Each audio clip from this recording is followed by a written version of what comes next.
بسم الله الرحمن الرحيم الف لام ميم ذلك الكتاب لا ريب فيه هدى للمتقين سورة بقرة پرون من سحصہ داغی ویلے و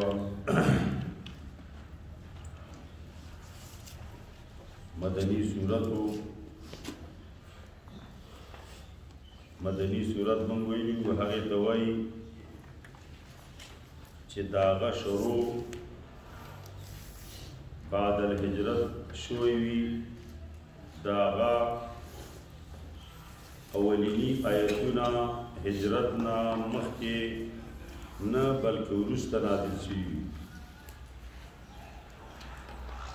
او بیا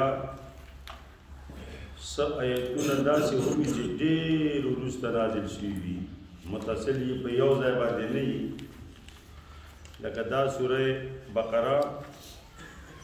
اولنۍ سورت ده په مدینه منوره کې نازل شوی او ویل للمطففین سوره تطفیف نو وروسته مدینه منوره ته چې هجرت وکړ رسول الله صلی الله علیه وسلم سوره بقره نازل شو اولینی آیتونه حالانکه بعضی آیتونه په دې سوره بقره کې داسې دي چې هغه په حجۃ الوداع کې نازل شوي هغه په سوره بقره کې دي دا خو په اوایلو کې نازل شوی خو لیکن هغه مخکینی آیتونه اوایل واتقوا یوما ترجعون فیه الی الله دا په هغه حجۃ الوداع کې آخری آیت چې نازل شو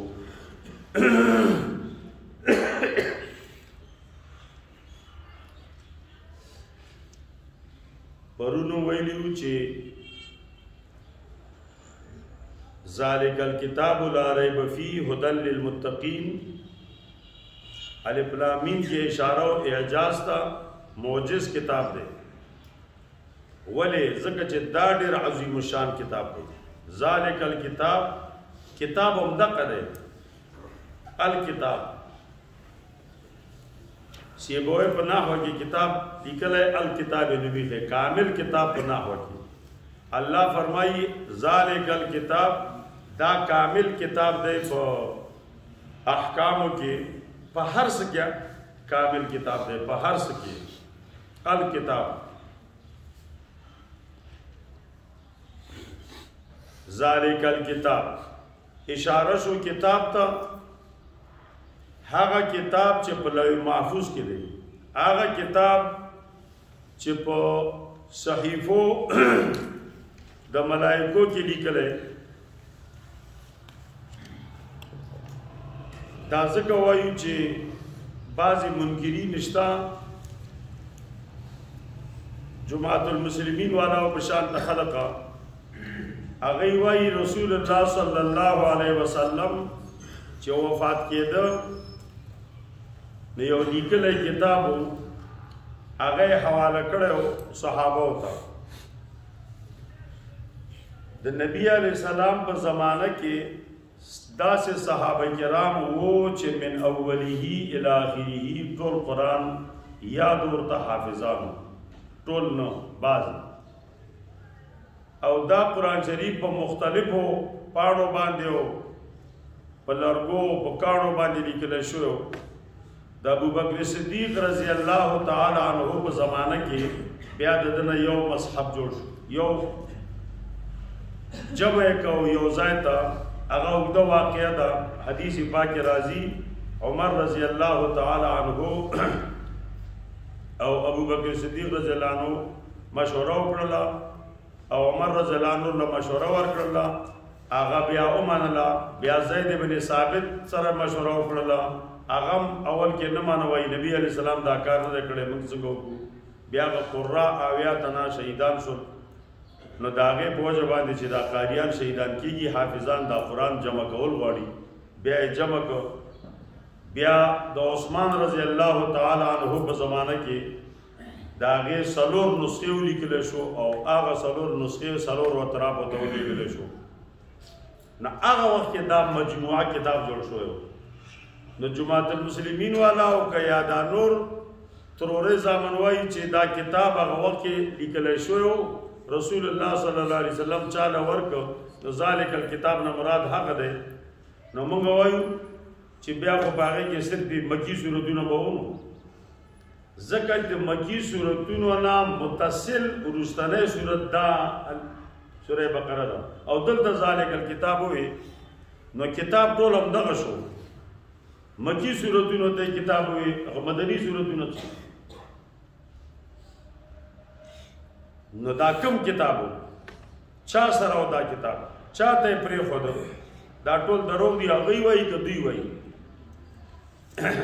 دوی وایي چې یو کتاب ورکړی علي رضی الله تعالی عنه ته په هغې کې لیکل شوي صحیفه ورته وایي نو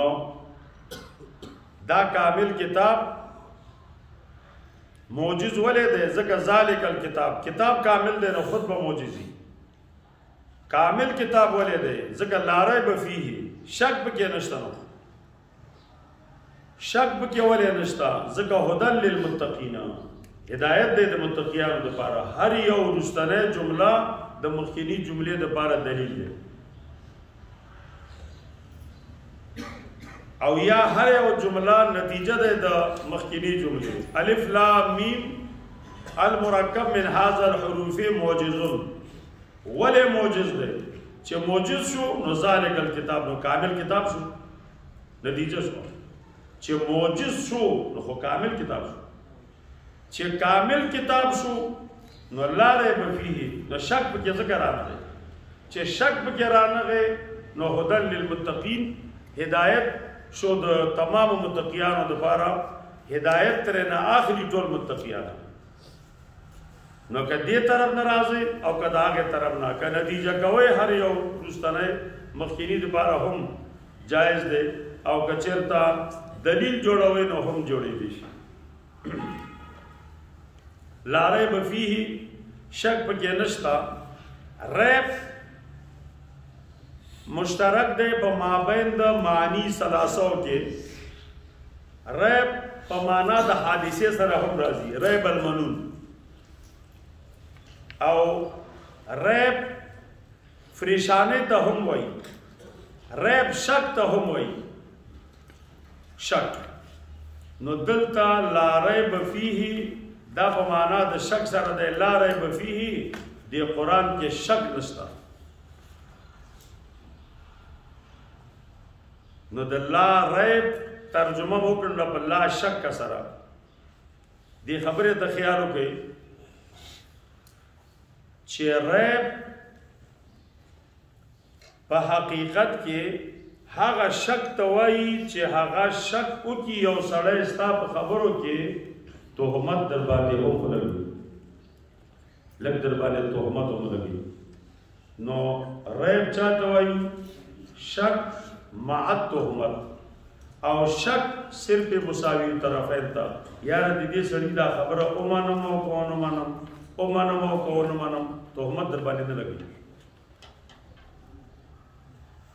نو زمونږ او استاسو په اصطلاح کې ریب خاص او شک عام دی نو هر کله چې ریب خاص شو شک عام دی الله نفي د ریب کوي الله له نفي الجنس دی نشته دی جنس ریب نو خاص ورک شو نو شک دی پکې وي کنه ولې ځکه انتفاع الخاص لا يستلزم لانتفاع العام ریب ورکېدو سره شک نه کېږي شک مع تهمت نشته نفس شک دی تهمت دی نه لګي یو شک دی څنګه الله رب الجلال ریب نه کوي او دویم سوال به دې ځای کې دا دی لا ریب فیه ریب نشته شک نشته شک ریب شک من قسم تصور دی نو چې تصور دی نو د دې معنا دا دی داسې څوک نه وایي چې دې سړي کې شک نشته دې تختې کې شک نشته شک به په دې ځای باندې وي چې شک به نفع کوي د نسبت شک په نسبت باندې نو شک دی زما چې زید راغلی دی او که نه دی راغلی او قرآن لا شک لا ریب فیه ضمیر راجع دی کتاب ته نو کتاب مفرد دی نو په مفرد کې څنګه شک وي او دې نه شک څنګه نه دی د مفرد وګراله چې دی ګلاس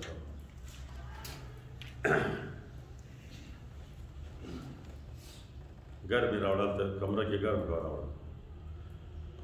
نو لا ریب فیه نو یو خو شک مفرد ته نه راځي کی دویم ریب نفی کوي اخص نو انتفاع الاخص مستلزم نه وي انتفاع د عام ده نو دی وجه نه جلال الدین سیوطی رحمه الله په جلالین کې نقطه لګئی انو هغه د ریب ترجمه کې لا ریب ای لا شک فیه نو جلالین کې خدغه نقطې نو د دې مطلب دا شو د سیوطی رحمه الله چې دلته ذکر د ریب اخص دی او مراد یې نسوک عام اوس نفع د عام سره نفع د چا راځي خاص راځي چې شک پکې رانغی نو نفس شک هم ورک شو او شک مع تهمت هم ورک شو نو ډېر ښه کار وکړو ټولو مفسرینو ووي چې دلته دا لا ریبه په معنا د چا سره دی لا شک د دغه اعتراض دوی ټول جوابونه وکړو نو ستاسو ذهن ته به خبره دا راځي چې مفسر د لا ریبه ترجمه په لا شک سره کوي لا شک هم عربي ده لا ریبه هم عربي ده نو الله رب الجلال جاول نه وی چې لا شک الله تم پته دی چې نفع دا خاص نه مستلزم نفع دا عام ده نو دغه الله پاک به عام نفع کړی وای چې خاص سره تللی وای هغه ولې ذکر کو نقطه او حکمت په دې کې څه دی نقطه او حکمت په دې کې بلاغت دی د قرآن قرآن په خپل شک نه نفع کوي ریب نفع کوي ولې بلاغت دی سورت مدنی دی او که مکی مدنی په مدینه منوره کې یهود اوسېدل او تاسو ته می پرون نه خبره کړې ده چې سوره بقره به رد وي په یهودو زمن کې به نورې خبرې وي خو اصلي موضوع مرکزي به رد وي په یهودو مخاطبین د رد او مخاطبین د زجر اولا و بالذات په سوره بقره کې به یهود وي نو هغه مخاطبین دي بلاغت تاسو پیژنې تلخیص او مختصر د تویلی دي چې مطابقت الکلام لمقتضى الحال د مخاطب حال ته وګورئ د هغې سره به کلام مطابق دی د یهودو په سینو کې د قرآن پاک په باره کې شک او تردد نو یوازې د یهودو په زړه کې شک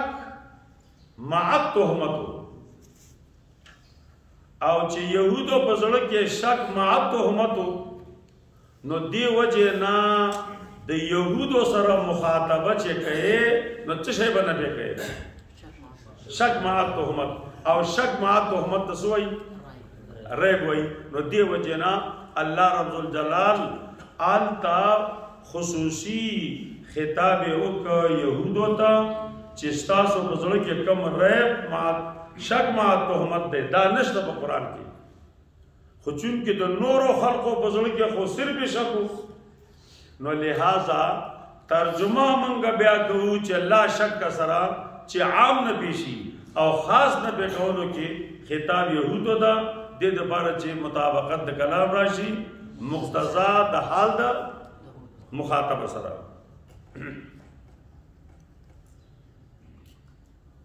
لسپیکر आवाज د ځان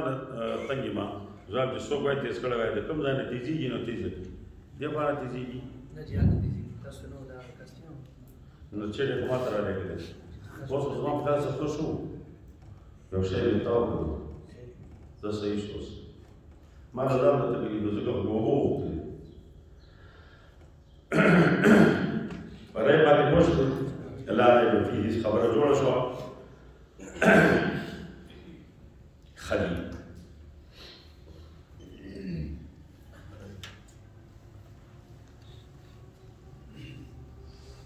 دویم اعتراض میں کڑا ہو لا ریب فیه اعتراض ہو گیا لا ریب فیه کی ضمیر مرجع کتاب ہے کتاب مفرد ہے بمفردات کی شک نہیں شک پر نسبت بنی شک تصور دے نو من وی لا ریب فیه لا ریب فی الکتابی چی انہو منزل لا ریب فی الکتابی انہو منزل یعنی کتاب بما ہوا کتاب مفرد بما ہوا مفرد تضمیر نہ دے راجی دا کتاب چه مشتمل دے پدی احکام باندے و پدی جملو باندے و پدی سورتونو باندے پدی کسا شکل نشتا نو خامخا جوڑا شو جسے جملہ جوڑا شو یواز مفرد دا شک او ریب من نفر شو لا شک فی انہو منزل من اللہ خجل او هدى للمتقين قرآن دا کتاب حال کون دا کتاب کی چی دا ہدایت دے لپارا دا متقیان ہدایت دے ہدایت خاصہ دا متقیان دا پارا نو قرآن کو ہدایت دے دا ہر چا دا پارا خو لیکن دلتا متقیان خاص کرلا زکا چی لئنہم ینتفعون بالقرآن نفع چه آخری دا قرآن نا نو آغا متقیان آخری کافران آغا دا قرآن پاک نا نفع نا آخری آغای خورتر زید کئی آغای خورتر دشمنی کئی نو دی وجہ نا انتفاع نسبت ہوگا متقیان کا ہدن للمتقین ہدن دا متقین چه صفت دے دا نیکان و خلقو نو داسی نورم صفات اشتا ان المتصدقین والمتصدقات والخاشعین والخاشعات نو خاشعین والے ذکر نکا او صائمین والے ذکر نکا مسلمین والے ذکر نکا چه متقین ذکر کو دا زکا چه رد کتاب قرآن دا بقرہ پا یہودو دا یہودو پا اصطلاح کے چکم خسر ہے وہ نو آغو تبا در راہب ہوئی تاب راہبان روحبان راہب نو اللہ ورطا نمونہ بدل کر دنن نبات چکم خسر ہوئی استاسو پریس نو آغیتا راہب موائے راہبین ورطا موائے بلکہ آغو تسوائے متقین آغو متقیان اوس د متقیانو په دې یو آیت مستنی آیت کې درې صفاتونه ذکر کړي الذين يؤمنون بالغيب ويقيمون الصلاة ومما رزقناهم ينفقون متقیان هغه خلک دي داسې متقیان دا الذين يؤمنون بالغيب دا صفت دے دا متقین دبارا دا والذین یؤمنون والذین یقیمون صلاة عطف دے پا الذین یؤمنون باندے یؤمنون باندے دا الذین یؤمنون بالغیب الذین یقیمون صلاة الذین مما رزقناهم ينفقون دا طول مجموعہ معطوب علیہ دا سلشو دا الذین موصول سرد سلینا معطوف علیہ دا والذین یؤمنون بعطر دے پا مخینی الذین باندے نو والذین یؤمنون بما انزل الیک دا وما انزل الیک دے مخینی یؤمنون بما انزل الیک وما انزل من قبلک باندے دا پا دے مخینی باندے عطر دے او وبالآخرت هم یوقنون دا په والذین یؤمنون باندې اتم شو نو دا ټول معطوف علیه مجموعه دا معطوف شو په الذین یؤمنون بالغیب باندې هغه موصول سره د سلینا صفاتو د متقین د پاره او متقین موصوف دا چې دنو هدن للمتقین هاد للمتقین ناغه جاری مجرور متعلق تر هدن پورې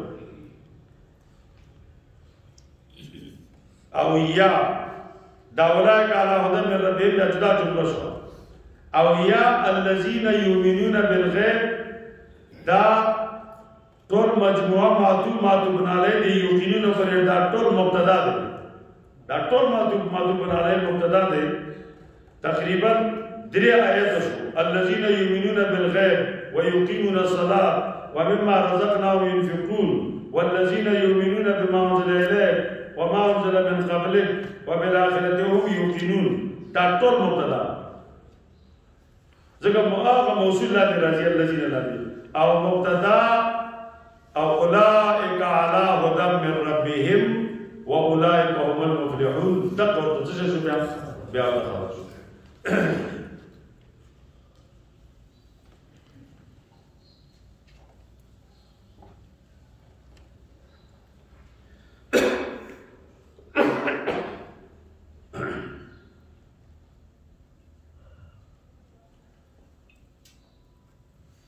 الذين يؤمنون بالغيب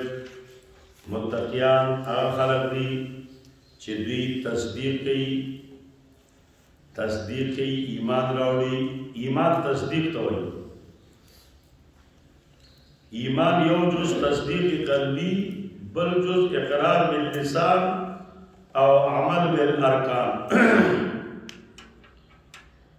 دلته یؤمنون بالغیب ایمان راوړي دي په مغیبات او په پټو سيزونو باندې نو د یؤمنون د ایمان سلا چې باراشي نو په معنا د تصدیق سره دی ایمان راوړي بالغیب په پټو سيزونو باندې ایمان دی پدې ځای کې بعض خلق اهل زیر پاڼه چواړه چې بچاره شاه منصور بابا جی وی الله دې وکړي چې وای دا قرآن پاڼه اړه ما نو وای په بریلی ده چې هر پاڼه واړو ما دا شو ګورم نو په بریلی باندې ورته نو دوی وایي چې یؤمنون بالغیب متقیان څوک دي چې ایمان راوړي په غیب څیزونو باندې نو ایمان په غیب ودی نو چې ایمان په غیب وشو نو ایمان دا جوړ وي د یقین نه ایمان په یقین ته وایي ایمان او یقین وایي جوړ نو چې ایمان یقین توای یقین قسم دی د تصدیق او تصدیق قسم دی د علم بل قسم تصور او یو د تصدیق شو نو چې څوک ایمان لري په یو شی نو تصدیق با لري په یو شی تصدیق چې په یو شی نو مقصد او علم به دی په شی نو نتیجه تیار سره جب کیو نو مؤمنان ټول علم لري او راځي په غایب شي باندې په غیب باندې ټول علم لري ټول مؤمنان غیب دان نو چې مؤمنان په غیب باندې پیږي نو محمد رسول الله صلی الله علیه وسلم په غیب باندې به طریقې دوله پی نو عالم غیب شو خدای پاک یوازې نه پریږدي څوک سره خامخا شریک کوي هغه یو بوتان شریک او دی رسول الله صلی الله علیه وسلم شریک دی وایي موږ چې دنو ادب کو په ایمان پیدا کړو سوال پوښتنه جواب ته وکړئ غیب څه ته وایي غیب دې ته وایي چې هغه ستا په حواسو سره نه معلومیږي په عقل سره نه معلومیږي او خبر سره نه معلومیږي. ځکه شرح العقائد ویلي دي چې اسباب العلم ثلاثه، د علم اسباب دا درې دي: حواس سلیمه، بل پکې عقل او بل پکې خبر. څلورم په سبب د علم نشته. یو چیز نه په عقل ښکاري، عقل باندې معلومولی شي، نه په حواسو ظاهرو معلومولی شي او نه په خبر معلومولی شي. دغه چیز ته وایي غیب.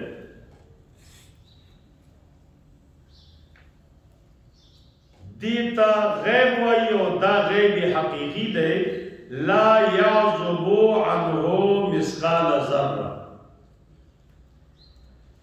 الله رب الجلال نه داسې غیبونه په داسې شي چې دغه د غیب وایي چې هغه په حواسو سره او په عقل سره او په خبر سره نه معلومیږي، تا نه پټ وي. دې ته وایي غیب حقیقي. لا يعلم الغیب الا الله وعنده مفاتيح الغیب. هغه دا غیب حقیقي دی، په دې باندې صرف او صرف الله دی. دویم قسم غیب دې ته وایي چې هغه ستا نه پټ وي، خو یا ته په حواسو سره معلوم کې وروسته، یا تا ته په عقل سره معلوم شي او یا تا د پاره په خبر سره معلوم شي. نو خبر درته وشي، تا ته معلوم شي. حواس استعمال کې تا ته معلوم شي. عقل استعمال کې سوچ کې او تا ته معلوم شي. اول در نه پټو د هغې نه وروسته تا ته معلوم شو. دې ته هم غیب وایي، خو دا حقیقي غیب نه دی، اضافي غیب. اول در نه پټو بیا دې په حواسو معلوم کړی، اول در نه پټو بیا دې په عقل معلوم کړی، اول در نه پټو بیا دې په خبر معلوم کړی. دې ته وایي غیب اضافي. نو چې څوک رسول الله صلی الله علیه وسلم پوهیږي په غیب باندې، هغه دا غیب دی چې اول یو څیز پټ الله رب الجلال ورته وحی وکړله، ورته یې وښودل. غیب مخکې، اوس غیب نه دی، اوس یې خو معلوم کړو. په څه یې معلوم کړو؟ په یو د اسباب ثلاثه رسول الله صلی الله علیه وسلم د الله رب الجلال په وحی معلوم، ما او تا په خبر معلوم کړو، بل یو تن په عقل یو شی معلوم. نو دې ته وایي غیب اضافي. کله چې تاسو او دریم غیب په معنا د غایب، هغه ترجمه درته کوم. اوس یؤمنون بالغیب، دی ویلي چې مؤمنان تصدیق لري، ایمان لري. ایمان تصدیق دی، تصدیق علم دی، نو علم لري په غیب باندې. نو زوی به ټیک دی، یو علم الغیب دی، یو علم بالغیب دی. د دوی د حواسو نه یو څیز پټو، عقل نه یو څیز پټو او د خبر نه نو معلوم پټو. خبر ورته وشو، په دې غیب باندې دوی علم راغی. نو دې ته علم الغیب نه وایي، عالم بالغیب ورته وایي. خبره پوه شوې؟ علم الغیب چاته وایي؟ علم الغیب، علم الغیب خو هغه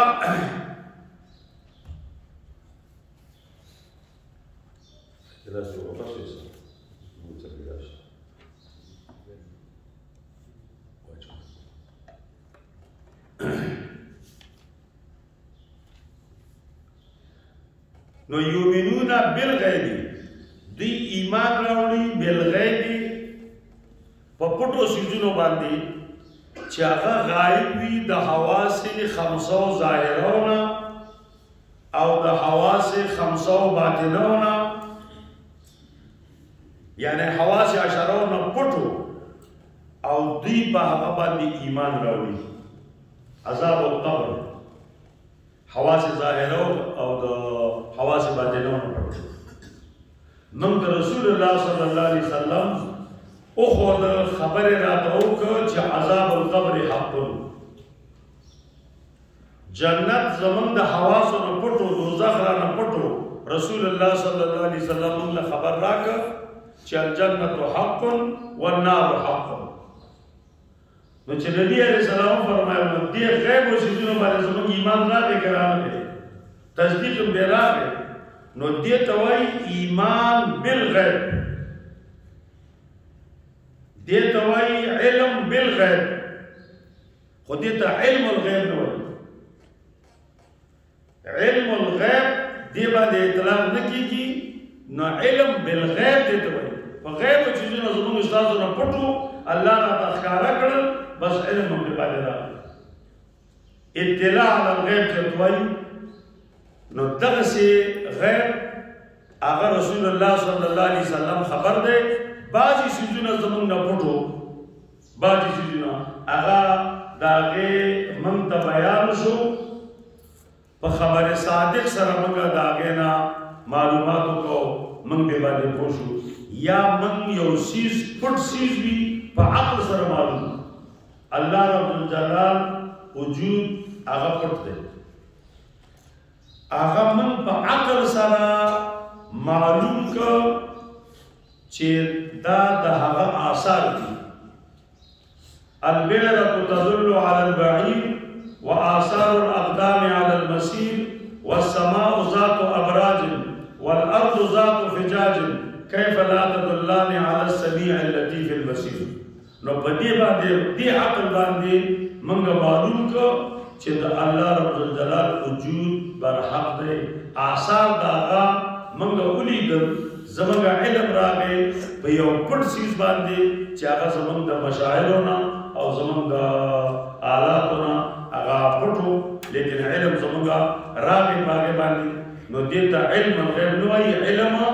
بالغیب او یا منافقین په مدینه منوره کې ښکار شو دا منافق په دوه قسم ورسته یو آیت راځي چې دا خبره تاسو د یادې نه هغه آیت به جوړېږي او که چېرته دا خبره رانه ما نه هېره شو یا تا نه هېره وه نو بیا به جوړېږي منافق دې ته وایي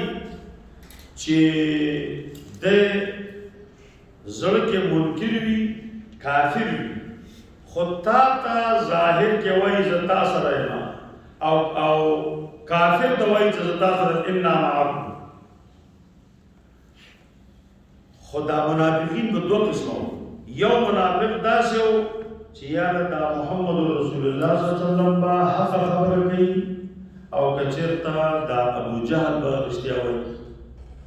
زه به څه کېږم ابو جهل خبرې ته خو ځکه شک کړی یم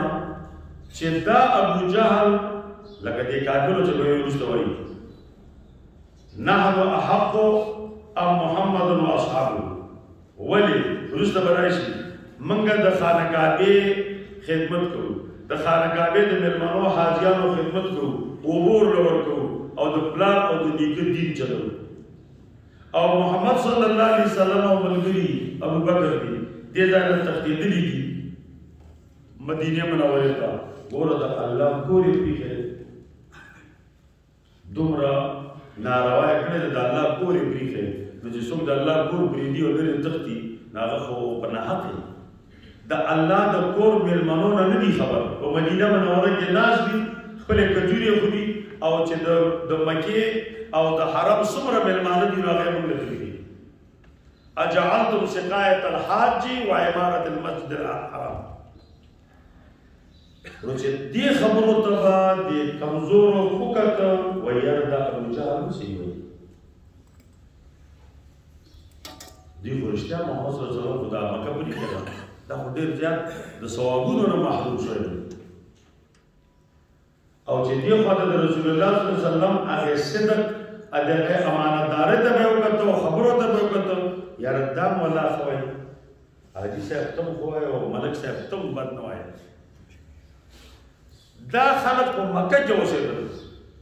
دا شک شکی الله پاک دې ته هم منافقین وایي خیال وایي داسې چې دوه وایي چې منافقین صرف په مدینه منوره کې وو او په مکه کې وو وروسته آیتونه دي نه جوړېږي بیا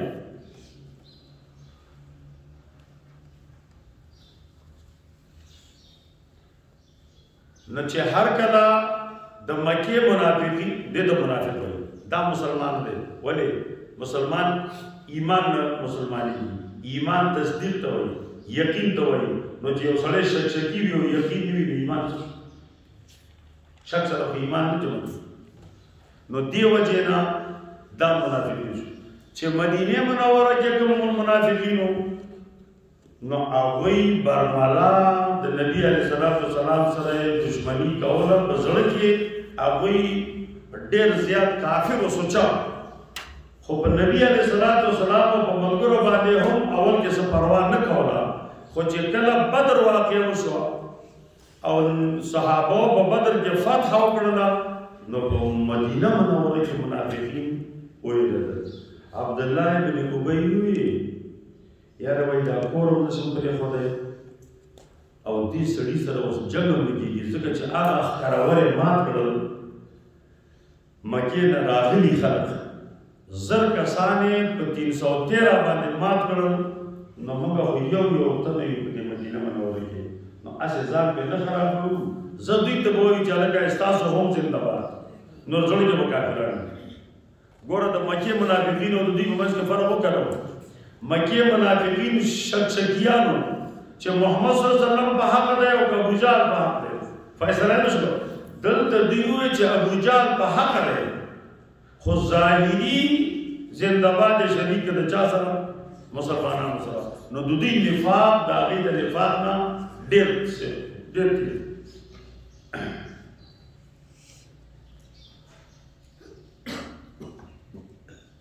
نو پټ کفر او ښکارا ایمان مردو علی النفاق چې راځي نو الله رب الجلال دلته د مؤمنانو صفت ذکر کوي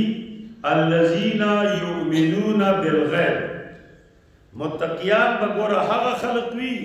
چې هغوی ایمان د هغه پټ ځای نه وي پټ ځای څه شی دی زړه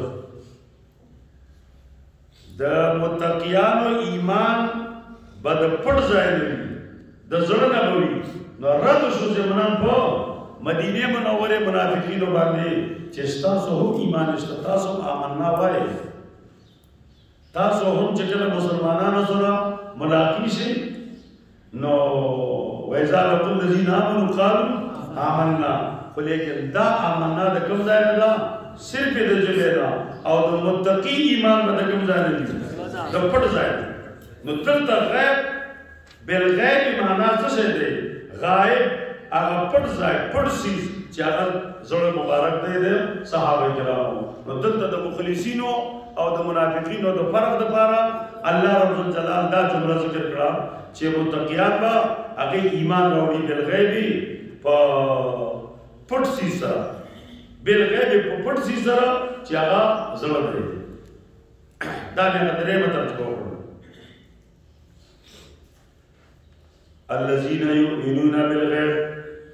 يؤمنون بالغيب دا يؤمنون د ایمان سلا چې بارشي نه هغه په معنا د تصدیق سره يؤمنون بالغيب يصدقون بالغيب دې تصدیق کوي په غیب په پټو شیزونو باندې چې النار حق الجنه حق الله موجود ويقيمون الصلاة أو دي أدري موزا موز أدري موز صلاة ماذا تقريبا اهتمام وجنا دريات يا غيري فقرآن پاک ذکر دے صلاة و صلاة يقيمون الصلاة قرآن کے چر تدا سے نشتا چه يؤدون الصلاة چه دی موز ادا کئی او موز گزار دی موز گزاری بلکې قدري موس ولاړ موس کوي. ولاړ موس چاته وایي چې دغه ارکان، شرایط، واجبات، مستحبات، فرائض، سنن هغه ټول په ځای راوړي. دغه ته وایي اقامة الصلاة. یقیمون الصلاة، یقیمون الصلاة، یؤدون الزکات. قرآن کې نشته یؤدون الصلاة. قائمي دي موس کوي. د نبی علیہ السلام په طریقه باندې نبی علیہ السلام موس وخود. صلو کما رأیتمونی اصلی. قرآن د عقیده کتابو، احادیث هغه د عمل کتابونو. نو عمل بسنګ کې کوئی یقیمون الصلاة باندې رسول الله صلی الله علیه وسلم ودرېد. صحابو ته موزو کو بیا ورته چې صلو کما رأیتمونی اصلی. نو چې حدیث نه وای مستدل، نو چېرته په قرآن باندې عمل نه راته. چا به عمل کوو؟ صلات به څه نه کوو. ومما رزقناهم، او د هغې مال نه. من مال اصلي من تبعیضیه ده. ومما رزقناهم، او د هغې مال نه چې موږ ورله ورکړی. اعطیناهم، رزق په معنا د حصې سره هم راځي. دلته رزق په معنا د اعطا دی. ومما رزقناهم، د هغې مال نه چې موږ ورکړی دوی لره. بعضې د هغې مال نه چې موږ ورله ورکړی ینفقون، دوی خرچ کوي. دوی خرچ کوي د الله په لاره کې. ومما رزقناهم، قیمتي د هغې څه نه چې موږ ورله ورکړی وي ینفقون، دوی خرچ کوي. قیمتي مې د کوم ځای نه کړه؟ لن تنالوا البر حتى تنفقوا مما تحبون. نشئ رسېدی تاسو نیکۍ ته تر هغې پورې چې تاسو خرچ نه کوئ د هغه څه نه چې ستاسو ډېر محبوب وي. محبوب څیز چې دی ورکړه، نو په هغې باندې به تا ته نیکي میلاویږي. ابو طلحه رضی الله تعالی عنه رسول الله صلی الله علیه وسلم ته وفرمایل چې زما په محبوب مالونو کې نو دا بیبي روحه، دا مدینه منورې جومات ته مخامخ باغو، دا مې ډېر زیات خوښ دی. بس د نن نه بعد دا ما خیرات کړ، وقف مې کړ د الله رضا دپاره، او تاله مې وسپارل چې هر چا یې ورکوې او په هر څه کې لګوې ولګوه. دا زما ډېر محبوب مال دی. او الله فرمایي چې نیکي کامل لیکې ته به هله رسئ چې تاسو محبوب مال هغه خرچ کړئ. دغه زما محبوب مال دی یا رسول الله، دا چې په کوم مد کې لګوې نو زما طرف نه اجازت دی ورکړه. خو د مال نه ډېر قیمتي څیز عمر دی. عمر نو دا هغې ته هم شامل دی. متقیان خلق دي. ومما رزقناهم، د هغې عمر نه رزقناهم چې موږ ورله ورکړی. ینفقون، دوی خرچ کوي، لګوي د الله په لاره کې. طالب العلم چې د کوم وخت نه دی بلوغ ته نه یې رسېدلی، د هغه زمانې نه دی لګیا یي او دا سبقونه وایي او وایي او وایي فارغ شي. دا پټکی وتړي فارغ شي، دا د علم نه فارغ نه شي، دا خدمت ته فارغ شي. اوس پرې خدمت نه شو کولی د دین. زده کوئ زده کوئ زده کوئ. اوس چې دنو تعلم پټکی وتړل، چې پټکی وتړل نو اوس دی ودرېده. استادانو ته وویل چې ما سبق ووی، علم مې وکړه 8 کاله یا 10 کاله یا 12 کاله. اوس د دین چې کوم مضبوط کلک او درانه بیټي دي هغه تاسو ماله اوچت کړئ او په سر یې راتږدئ چې زه وړمه چې کوم یو څیز کوم بیټی وي هغه به زه انشاءالله اوچتوم. دا پړیماران نه وي. پړیمار دوی چې دنو د اډو کې ګرځي نو دوی سره یوه کونډه وي، کونډه باندې هغه بورې اوچتوي. که تاسو خل کړئ په سر یې راسي څادر یې تاو کړئ، منجله غوندې کې جوړ کړئ، په سر یې کړي. دا څه دپاره وي؟ د پیټې اوچتولو دپاره نه وي چې دې منډۍ کې چې کوم پیټی راته اوچتوي زه به بل دوکان ته وړم الله سره به عزت نه اخلي نو چې منګه شاګردانو ته او زموږ استادانو موږ د داسې ځینو په سر کړي دا څه د بارا چې دا په سر کو جمعات کې کېنه عقل ته دړې شریف ته چاټې او بیا دا کې نو وروسته زیړه خوروا ماستر مانځ په اوس کا او کمبل بازار باندې واړو الله علم نه ته راځي علم نه به نه ملاويږي تا پټګې د تفسر کو اوس د ذمہواری اوس د ذمہواری په سر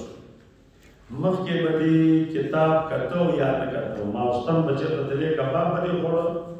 مایان باندې خوړو چورا باندې نو سترشه وي نه کتاب باندې کتو یې خو داسې کتاب باندې بند نو داسې وخت په پاسې دي چې یو رکعت د سحر مانځه جمع هم درته اوس کو تا پټکې تړلې او طالبان درته منتظر دي نو چې اوس اول خو به غوړې ته نه ځي ځه زه غوړې ته نشم تللی اول خدا کار کوي کچیر ته ډوډۍ ته لاړې نو بیا به راشي نو کتاب وګورې خوب درته راغی زر بجې نو خپل موبایل په 3 بجې باندې برابر کړي چې 3 بجې شي بس ټکار د شروع کی بس ډیر زیات تکلیف سره لیکن طالبانو غم بدل سره نور دي کېدای شي نو طالبې وخت کې ته فارغ وي که اوس فارغ شي هغه وخت فارغ وي د مهنت نو د پیټي د چتاو نو اوس تا پړګې تړلې غاړ پیټې درته خلک یې په سر نو یا به تدریس پیټې یا به دعوت او تبلیغ پیټې یا به نظامت پیټې یا به متلمه پیټې نو دا پړګې چې فارغ شي نو کرا هغه پلانې فارغ شو سره فارغ علم نه فارغ شو علم نه نشي فارغ نبی عليه الصلاه والسلام اعلم العالمين هغه رب زدني علما فارغ شو دی اوس خدمت ته فارغ شو اوس په خدمتونه کوي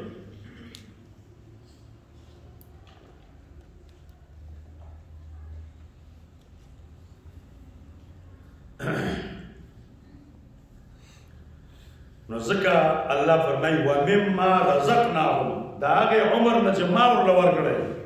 ينفقون دوی خرج کوي نو د کوم وخت نه خرج کوي د ماشوموالي ما ته داسې زمانه نه یادېږي چې یو وخت د اوقاتو تېر شوی وي په ما باندې د ورګوډوالي په حالت کې چې زما لاس کې سیپاره نه وي کوم وخت چې مې یادېږي دا وخت راته ورګوډه سیپاره وه چې زما اوله ولې یادېږي او بیا د هغې نه وروسته چې دا زمانه چې ماشومان په یو کمیس کې ګرځېدل سیپاره را سره بیا د هغې نه وروسته چې چېرته داسې ورځ مونږ نه دي لیدلې چې هغه سبق پکې نه الحمدلله تر دې زمانې پورې نو زموږ استاد وي وایي سړی کتاب نه نشي فارغېدی وایي چې قبر ته دې کوزوي نو قرآن شریف درته سر ته ایښي هغه به تر قبره پورې وړي نو الحمدلله ثم الحمدلله ټول عمر په دې محکمه کې تېر شو دا مو شکر په دې محکمه کې لږ علم یا زیات علم بس محکمه ماحول خو زموږ دا دی اوس چې ته قضاګانې کې ګرځېدی یا چې ته په بل ځای کې ټیپر او ټماټر ورته ووایې څه ناسه سره پکې دروغ وایي څه ناسه دروغ پکې وایي ما دوره باندې راوړي دي ته دوره واخلو قسم په خدای چې داسې ټماټر چې ته په منډۍ کې نشته دا خصوصي یو پیرډ راغلی د امریکې نه ما راوړل قسمتي چې ته واخلې دا دروغ دي ولې چې امریکې نه ټماټر راځي دا ځان خلک دومره څه کوي د دې ځای فرمایي چې قسمونه ډېر زیات مه خورئ او په معلومه باندې نو موږ اوس د دې قسمونو نه اوس خبرې لرو داسې ماحول کې ناست یو الحمدلله او دغه ماحول کې به یو بیا باید دې لپاره تاسو په دې ځای باندې ناست یې نور خلک ورته په دې ماحول دا هم ډېر څه دی عدم قدرت په ګناه دا توفیق دی زما قدرت نشته چې اوس ټوپک نشته راته چې دې باندې ډز وکړم دا الله ما ته توفیق راکړی کله دا ګرځي نو دا چې الله څخه په توفیق مالک راکړي بیا زړه راکړي نو ګړز دې درکړي نو غرض وو الله رب الجلال توفیق رانه کړو ګناه جمعه کې ناستو شرمې کوم په ګناه باندې په ګناه شرمې کوم د پټګي د وجه نه په ګناه شرمې کوم د ګیره د وجه نه ټیک دا دا توفیق دی چې نه شرمې ده وګرام ومما رزقناهم ينفقون بعضې د هغې عمر نه چې موږ ورله ورکړی هغوی خرڅ کوي نو د تبلیغ کې وخت لګوي هلکه کال لګېدلی هلکه ستا کال لګېدلی نه کار ولګوه نو تا خو څوارلس کاله لګوي هغوی چې نه دا یو کال زموږ دې دغه کې مه لګوه داسې نه وایي چې ستا دا کالونه برباد شوي دا خلک هسې تبلیغ والا د خبرې ترجماني غلطه کوي یا لکه څه وخت یې لګېدلی په دعوت کې نو طالب خبر شي ولې ما چې شل کاله تېر کړي نه نه هغه تا درس او تدریس کې تېر کړي د عوامو سره په ملاقات کې چې د عوام به څنګه ته کېنچ کوي او څنګه به د دین ته کېنئ دا خلک دغه کې د وخت لګېدلی دی د تجربې په دې عمر کې دې کې ډېر تجربه حاصل شي او یا نه نو په دې مخه په کې رښتیا وایي موږ خو بل پرشتر را باندې غالب شي چا خبره ونه منله جنګ ورسره کوو تبلیغ والا چا سره جنګ نه کوي جنګ نه کوي نو څومره کار شو د تبلیغ نور هیڅ شی هم ما حسابوئ دا یو شي ته تاسو وګورئ چې زمونږ او ستاسو مدارس چې څومره ډک دي دا ټول د تبلیغیانو زامن دي او د تبلیغیانو مریدونه دي د تبلیغیانو خدایونه دي د تبلیغیانو بچي دا چې دی که د بس بچی چې نو دغه ته کېنول دا او علم ته کېنول دا غټه خبره نه ده عامي سړی چرسي سړی وي چرسي پوډري وي وروره چې نو زما د جومان نه ورک شي کله هلکه سړی نشته زړه کې مې سوچ شي چې هغه سړی څه شو خو داسې چرس مرته پوډر وروره چې نو څلوېښت ورځې بعد راشي دوه شملې برېښي او سترګې سپي پټکې تړلی یو ځل راغی یو کس او زما مخې ته کېناست جمعې تقریر مې کوو او دا سر یې کته کړی او سپین پټکې تړلی سپینې جامې زه داسې وارخطا شوم زما نه څوک شیخ الحدیث راغلی دی به زما د خبرو چې نو دغه دی دا یو یو کې جاج برتار کوي چې داسې وي نو ناستو ډېر زیات ویلې ده ما داسې نو داسې ډېر په اوداسۍ کې مې هغه تقریر وکړي سر یې پورته کړو هغه کس و چې وروره مونځ یې نه پېژانده او چیلې نه واپس تازه راغلی اول کې مونځ نه پېژانده چیلې نه واپس راغله دا بس نه یو چې څلوېښت ورځو کې دوره اصل کې دوی ته نه وایي چې ګیره پرېږده چې چیلې نه واپس راشي تاسو چېرته تبلیغي لیدلی چې ګیره خریلی یو چیلې ته راشي واپس راشي بیا هم ګیره خري دا مې لیدلی نو ډېر څیزونه ما لیدلي دي چې دا موږ سره لس کاله تېر کړي او دا څیزونه چې نو دا ګیرې داسې په ګوتو باندې خامخا خیال دې ستا خبرې ته لس کاله او څلوېښت ورځو کې فرق دی نو چېرته خیال کوئ بس خپل کار کوئ تبلیغ والا پسې خبرې وکړئ تبلیغ والا تبلیغ پسې خبرې وکړئ تبلیغ خو د پیغمبرانو کار دی تبلیغ والا یو نیم سړی چېرته څه غلطه باندې خبره وکړي نو دا ټول څه صحابه کرام خو نه دي نه انبیا کرام زمونږ یو مولوي صاحب دی هغه اوس هم شته هغه یو ځل تبلیغ شروع کړو په کلي کې وروره چې نو یو ځل یې سخر بوته بل څوک ورته نو علاقې کې چا داسې نه پېژانده سخر ته ویل راځي چې دوه کلي ته تبلیغ ته هغه سخر یې بوته کړي بل چا باندې وسته نه کله چې دنو چې د دوه ته بیا چا ته نه تپوس کړی چې ولې ته دغه شیز دې شروع کړو وایي هغه ډېر سخت مخالف و هر تقریر کې به تبلیغ والا اوس خبرې کوي هر تقریر کې بعضې خلکو داسې پلیک خارق نو وایي ما خوب ولیده چې په کوارټ کې جلسه ده دې کوارټ کې جلسه ده او د روډ په غاړه باندې چې ده نو یو غار ځای دی او غټ ګېټ لګېدلی و دا تبلیغ والا او بسترې په شا دي او دا ډلې ډلې راځي او دې جلسهګاه ته ننوځي وایي چې زه ورغلم هاخوا ته نو داسې نږدې ورسېدلم کرسۍ لګېدلې ده دروازې مخې ته او یو سړی ناست دی او ډېر ښایسته سړی ناست دی ښایسته سترګې مبارکې او ښایسته چې ده نو ګیره وایي ما ته چې ته ځه وایي څومره مې کوشش وکړو خو زه دې اجتماع ته داخلېدو د پرې نه خوړم دا دغه سړي خبره ده ډېر مخالف نو وایي بیا چې څومره کوشش مې وکړو پرې نه ښودلم لږ وروسته شولم یو بل تبلیغي را روان و څوک هغه نه مې تپوس وکړو چې یاره دا سړی خو ما نه پرېږدي دې جلسهګاه ته دا سړی څوک دی وایي ما دغه تبلیغي وي چې دا خو محمد رسول الله صلی الله علیه وسلم دا خو هغه دی او دا چیز خو ده جوړ کړی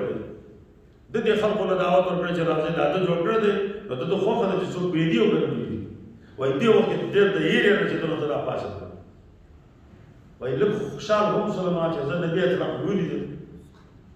خو لیکن خفه به دې شوم چې ستاسو په دې وړه خبره باندې دا تبلیغ والا څه خبرې ونه کړم وایي دا ورځ نه باخوا بیا مې بس کړ بیا چې د تبلیغ وایي څنګه مې چې دا لوټاو او چاجو سره اخیسته کله یو کلی د زفاف سره کوي اوس مې څنګه چلے په کامه کې زما خبرې وکړې دي شاو ناس خبره پیدا کوله ومما رزقناهم ينفقون بعض د هغه عمرنا چې موږ ورکړې دي خرڅوي کال پکې ورکی چیله پکې ورکی ها دا جدا خبره ده تاسو مرغه ته خو با اله ورسي چې تاسو مر وخت ورکی خیال دې تاسو مر وخت ورکی نو بیا په مرتبه برابر ومما رزقناهم ينفقون والذين يؤمنون بما انزل اليك ومتقيان خلق دي يؤمنون چې دوی تصدیق کوي ایمان راوړي بما باغا کتابونو باغ کتاب انزل اليك چې نازل کړی شوی تا وما انزل من قبل او باغ کتابونو باندې چې نازل کړی شوی دي من قبل کستان وړاندې وبالآخرة او باخرت باندې ورستنی فساد ورستنی هم یوقنون دوی یقین لري یقین کوي په ورستنی آخرت باندې چې الباس بعد الموت حقنا یؤمنون بما انزل الیک انزل ينزل انزالا دبرنا راکوزی کو تو برنا راکوزون ما انزل الیک چې برنا راکوزول شي تا چې برنا راکوزی کی نو کله د جبرئیل علیه السلام په واسطه وي او کله بغیر د جبرئیل نه چې جبرئیل علیه السلام په واسطه وي نو هغه وحی مطلوب قرآن کله بغیر د جبرئیل علیه السلام نه وي وحی خفی هغه حدیث نو معلومه دا شوه چې مؤمن به هغه چاته وایو چې څوک وحی مطلوب هم مني او وحی غیر مطلوب هم مني نو منکر حدیث هغه مسلمان نشي پاتې ولې هغه کې صفت د ایمان نشته متقی به نه یاره متقی کې یو صفت څوک دی چې په وحی مطلوب هم ایمان لري او په وحی غیر مطلوب ځکه چې ما انزل الیک عام دی ما انزل الیک د بر طرفنا یا بواسطه الجبريل مطلوب یا بغیر واسطه الجبريل غیر مطلوب حدیث او قرآن نو چې څوک په حدیث او قرآن او حدیث دواړو باندې ایمان لري دا به متقی دي او که چېرته په دواړو باندې ایمان نه وي قرآن مني او حدیث نه مني او بخاري ته بخاري وایي او مسلم ته قوسجي وایي او وروره چې د امام بخاري ته د مجوسي اولاد وایي نو هغه متقی کې نه داخل هر څومره چې پکول کو کړی خیال دې غمادي دي هم لاړ دا ما انزل الیک یو حدیث پاک راځي چې رسول الله صلی الله علیه وسلم فرمایي چې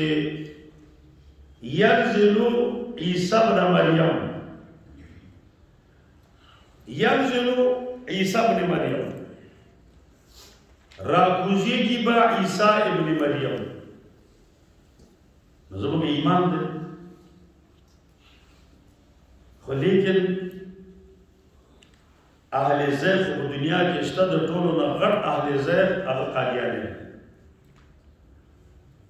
هغه وایي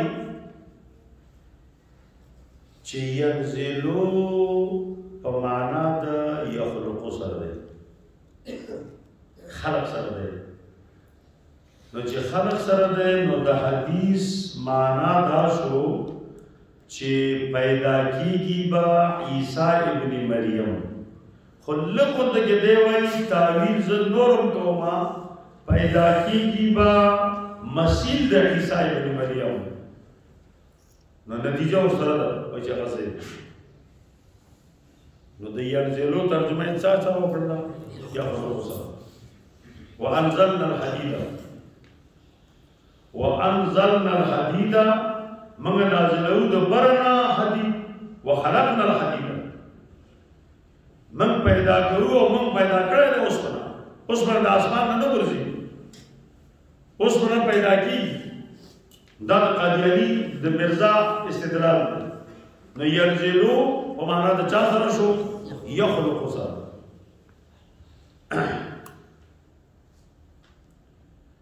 نو زه پیدا شوم زه اخر اوس یو بل استدلال کوي دا ورسته دی نو موږ وایو چې یو انزل ينزل یو نزل ينزل نو ته نزل ينزل دلته څه ده والذین یؤمنون بما انزل الیک وما انزل من قبل نو الترازی نزل عیسی ابن مریم مجرد ده نزل عیسی ابن مریم او د نزل ترجمه ته کوي بچا سره یخلق سره او په استدلال کې پیش کړي او انزلنا الحديد نو دا استدلال استا غلط ده ځکه چې باب افعال انزلنا نزل په معنا د یخلق سره دا چرته نه راځي باب افعال چې راشي قران او حديث کې نو هغه په قران کې دو ځای انزل هغه په معنا د خلق سره راځي یو انزلنا الحديد ده او یو غالبا سوره اعراف نو باقی پاتې شو نزل دا انزل او نزل دې کې دا فرق دی ينزلو په معنا د یخلق سره شته مجرد راځي لیکن باب افعال مزید آغا په معنا د یخلق سره یخلق سره راځي باب افعال لیکن کوم چې دغه د مجرد ده هغه په معنا د یخلق سره راځي او د عیسی علیه السلام په باره کې چې نبی علیه السلام فرمایي وینزلو عیسی ابن مریم او ته ذکر کوي ینزلو په معنا د یخلق سره راځي ويخلق مسیح عیسی ابن مریم دې د بار ته مثال پیش کړي ته په قران او حدیث کې چرته نشي پیش کولای چې ینزلو په معنا د چا سره راشي یخلق سره او باندې افعال وانزلنا الحديد اگر راځي کړه په معنا د چا سره یخلق سره نو دا دجل د قادیانی دا چې نو غلط دی یؤمنون بما انزل الیک وما انزل من قبلک او باغ کتابونه ایمان راوړي چې هغه نازل شي او دې ستان وړاندې چې کوم کتابونه او تورات انجیل زبور او صحیفه باغو باندې هم ایمان دی نو یو خدای اعتراض واردېږي چې قرآن کې متشابهات مشتا نو په متشابهات باندې دې څنګه ایمان راوړي او بل خبردار چې مخکینی کتابونه دي نو مخکینی کتابونه خو منسوخ شوي دي نو د مخکینی کتابونو په منسوخ باندې ایمان څه مطلب او صحیفه د معلومه نه دي او صحیفو کې چې کوم احکام هغه موږ ته نه دي معلوم نو باقي باندې ایمان څه مطلب جواب دا دی چې یو قرآن دی او بل د قرآن نه غیر نور کتابونه دي په قرآن پاک باندې به زموږ اجمالی ایمان هم وي او تفصیلي هم وي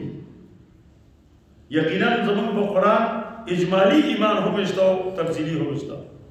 چې دا منزل من الله دی او تفصیلي چې دې څه احکام دي ناسخ او منسوخ او معلوم دي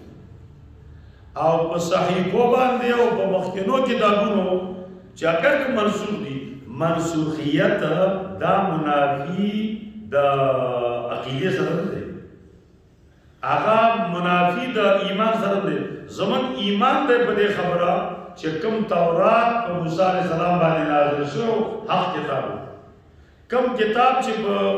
عیسی علیه السلام نازل شو انجیل هغه حق اوس جدا خبره ده چې نن سبا اناجیل ټول څلور نه بلکې پنځه دي یو توراتونه پنځه دي ګوره یو تورات د یهودو دی بل په دې یهودو کې صاحبزادګانو یو ډله ده هغه ته وایي سامریون د سامریونو جدا تورات عیسایانو چې سره چې کومه نسخه د تورات ده هغه ته عتیقه وایي هغه جدا ده څو شو تورات نو تاسو وایئ چې قرات کې فرق وي ټول به یو تورات وي ولې زموږ په قرآن کې وما ادراک وما ادریک وما ادریک ټول چې دونه مختلف قراتونه دي سبعه دي پکې او 10 ده پکې نو دا چې به هغه وینا کوم کتاب کوم تورات چې هغه د سامریینو دی سامریین ځان له ډېر د دې کې ساتلګان دي هغه تورات کې با ها حمزه دا پکې نشته باقاعده حروف کې ټول تورات کې داخل دي او تورات د یهودو کې شته بیا احکام د یهودو د تورات او د سامریینو د تورات هغه هم بیا مستقل مکمل جدا جدا نصارا وی چې دا يهود دی الله تبارک برباد کی دی چې کوم اصلي تورات وغه کړکړه دی اگر که تورات زمون کتاب نه دی خو موږ سره یو تورات دی اصلي نسخه موږ سره دا هغه د دې عتیقه وایي عتیقه نو هغه عتیقه د نصارا سره دی منی نه خو لیکن دوی دا عتیقه دا دو توراتونو نه جدا مخالفه نو چې دوی نصارا شو نو موږ وایو لکه تاسو تورات یو ساتل چې انجیل د سره څو دی اناجیل وایي اناجیل موږ سره د خدای په لوی فضل او کرم سره الحمدلله ثم الحمدلله سلام دا سلام د ډیرو کتابونو نه مختصر کړي دي په ټیبل یې یو نو ورزيدلې دي دا سلام باندې شي انجیل لوقا انجیل مرقس انجیل متا او انجیل یوحنا الحمدلله موږ سره دا سلام موږ ورته وی چې هغه تورات چې په عیسی علیه السلام باندې نازل شو هغه په دې کې کوم یو سره کټولي نو عیسی علیه السلام باندې یو انجیل نازل شو اناجیل ارمانه نازل او کدا یو نازل شوی نو هغه کوم یو کتا سوچ دا سرور والا دی شی یو دی لکه قرآن مشان د نسخو کې فرق دی هر یو طالب سره قرآن دی یو قرآن دی کنه موږ وایو د قرآن د اولې صفحې او د هغې قرآن د اولې صفحې د ټولو قرآنونو چې څومره صفحې دي دا یو سل څوارلس سورتونه یا یو سل دولس سورتونه یا یو سل لس دا ټول سورتونه یو شان دي او ستاسو دا څلور واړه نسخې د انجیل دا ټول یو بل نه جدا دي حکمونه هم جدا دي تلاوت هم جدا ده احکام هم جدا ده حق په موضوع د خلاف کیږي وي تاسو را باندې کوي دي کوم نسخه د عیسی علیه السلام باندې کوم نازل ده کوم دي بیا فبو هتل الذي كفر بیا چې دنو دوی دغه نشي کولای جواب نشي کولای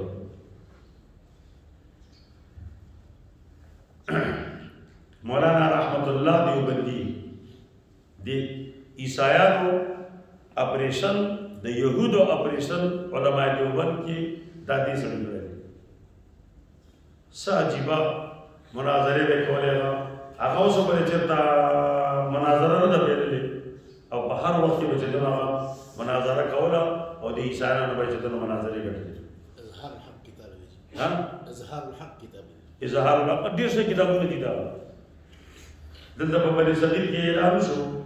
چې انګريز رانو چې ما سره د مناظره وکړي شي کبي او بیره ایمان براوړو په قران او اومه کړه نظمات تر دې راشي نو څو سره مناظره وکړي دا سره چپړه مناظره کوي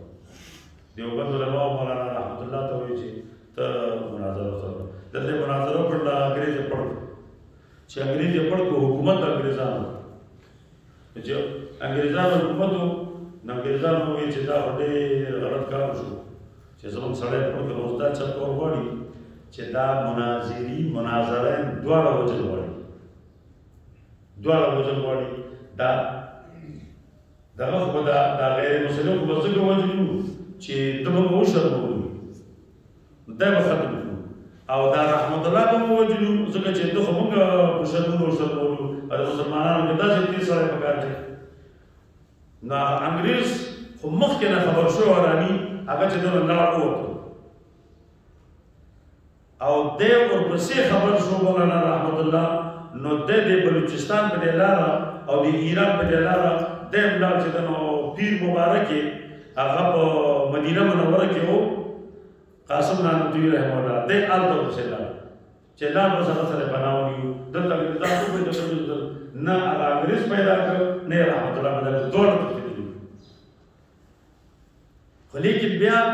د انګریز داسې په سعودي کې سارنو شو ترکیې ته لاړ او په ترکیې کې چې دنه ناست و حرامي و خارښتي و هلته یې خلکو له چیرې کړل چې دا ګز او دا میدان ما سره د مناظره وکړی شي نو ترکیې کې څوک هغه سعودي ته جواب ونیوي چې داسې یو کس پکار دی مسلمانانو کې چې دې انګریز کافر نه موږ خلاص کړي وایي خدای پاک دا اوس دا سپی ته کېدل نه خلاص کړي نو چې هغه پسې راغله سعودي والا ورته ته جواب ولېږه نو دوی وی چې هغه ته سب کې فالته دی خیال دی نو قاسم نانوتوي خو تیار مدینه منوره کې هغه سره خبره وکړله رحمت الله تیار هغه سره ته رسېدل پوه شولې رحمت الله ته پته ولګي چې دا حرامي دی نو ترکیه والا ته وایي چې تاسو دغه راولېږئ سعودي راولېږئ نو هغوی چې دنو اسونه راولېږئ او دی په هغې اسونو باندې چې دنو سور شو چې یو به یې سره کېده بل ته به ختم او زه هلته ورسېدم هلته یې ورته وویل حکومت چې مناظره به کوم خو ما به ورته ښه نه پرده کې به چې دنو زه سره مناظره کوم ولې چې ما ورته وښې سړی تښتي دا بګیل چې یې که نه بګیلی دا به یې نه شي کېږي دا به یې تښتي هلته نو چې هلته ورسېدل نو پرده یې ورته ضرورت کړی خو چې هغه کومې خبرې وکړي چې ده د هغه کومې خبرې وکړلې نو ده مولانا احمد الله ورته دلایل ویلي او د هغه دلیلو باندې رد وکړو او خپل دلایل ورته وویل نو انګریز ویل چې صاحب تاسو صبر وکړئ لږ مهلت ماله راکړئ زه واشروم ته ځم خامخا بیا خو دا شی راځي چلي باندې که نه واشروم ته ځم او زه بیا چې دنه واپس راځم د دې ځوان زه دغه جواب نه کوم نو هغه واشروم چې و نو د سمندر په غاړه هوټل دا مناظره چې کومه کوي نو سمندر ته واشرومونه وتی هغه لکه د بحرین واشرومونه کالم بحر واشرومونه داسې نارې شي ته نو هلته کړکۍ وه هغه کړکۍ باندې راووتو بس نارې تکبیر یې کړکۍ ته دغه ته ګزار شو تر اوسه پورې لا هغه مناظرې ته واپس نه راغلی واشروم کې ناست دی خلک لاړ واشروم دروازه یې ماته کړله هېڅوک پکې نه خودکشي وکړل لار ته ځان تباه برباد شو نو وما انزل اليك وما انزل من قبلك وبالاخره هم يوقنون نو ينزلوا نو بمعنى دي يخلقوا سرا نو وما انزل اليك نو دی وای جرګه ينزلوا بمعنى دي يخلقوا دا چې نو چرته نه دراغله البته باندې فعال بمعنى د خلق سره راځي نو استاده خبره بالکل چورلټ غلطه ده ها دوی خرج په دې ځای کې نه پریږدي يرجلو دروازه را باندې بند کړه وبالاخره هم يوقنون زجي بلی کړه زندیما وبالاخره قادیانه وای وبالاخره وبالساعه الاخره دا ختم نبوت والا چې څومره دا ملګری ختم نبوت کې ډېر زیات دلچسپیات لیکل څه خبره ده ډېر غټه فتنه نن سبا هغه د قادیانیانو پاکستان کې ورنسته چې تاسو بهر ملکونو ته وګورئ نو هلته تا نه څوک تپوس وکړي چې مذهب دې څه شی دی ته دا چې مسلم نه پېژني احمدي ته به چې نعم یا یس هلته خلک مسلمانان په احمدیانو سره پېژني دومره غټه فتنه ده بالکل داسې ملکونه شته چې هلته مسلمان په صفت د مسلمان څخه پېژني مسلمان زمانه احمدي ته مسلمان یم او احمدي ته به ورته یس یا هو وایې یا نعم هغه به دې پرې لیکلي نو په مسلمان نه وي او زمونږ د پېښور کې خیبر پختونخوا کې خو ډېر زیات پټ تحریک دوی شروع کړی نو چې تحریک شروع کړی نو دې لپاره جواب پکار دی دې لپاره رد پکار دی ډېر سخته فتنه ده پرون ته ویلو چې لاسونه دې ځای پورې اوچت کړل که دې پورې بس چلو شو دا مشته آمین بالجهر هم جایز دی او بالاخفاء هم جایز دی کنه نو تاسو مړی نه نیسي او ورور راچېدونه ټول په دې کې چې دې کې جنګي نو خاریانې پاتې شو موږ به دلایل ټول